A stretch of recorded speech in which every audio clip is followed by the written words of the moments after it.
Alright, we have success. I was able to put 4 of these together. I had to cheat just a little bit and get some from already cut up stock to complete one of them. But we've got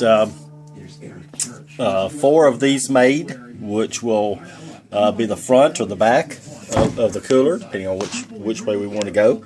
Simply have taken our nail gun and nailed these in here.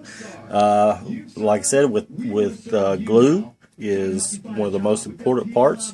Right here again, we've tried to stagger just a little bit. Here on this one, we have 2 short and 2 long. All these measured out a little bit over 18 inches, so that is great.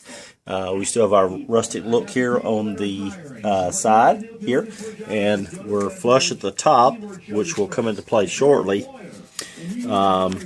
And then we'll be ready to put the sides on. So now I'm going to go out and put the sides together and show you what that's going to look like once we get done. But you know, that's the basic shell of what the cooler is going to sit in, just like this one here. So probably the hardest part of this entire project, obviously, is cutting the pallet apart. And we'll do a separate video, which probably should have been first, but we'll do a separate video on how I have found to be the easiest to put together.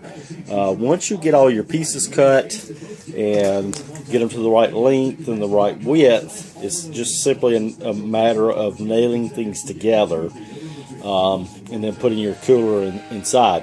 Now there's a lot more to it. We've got to hook up the plumbing. We've got to make the top, which and we'll also be removing these handles here. So when we remove these handles, there won't be anything holding this cooler in other than the shell and some supports that we're going to put underneath, which I'll show you later. But you could stand inside this cooler and it's not going to come out of the shell, because that's how tightly fitted that it's made. So like I said, the hardest part of the entire project by far is taking the pallet apart, and that's where most people get discouraged and kind of give up. So we'll do a separate video on how that's done. Here again, it's all over the internet. I'm not reinventing the wheel by any means.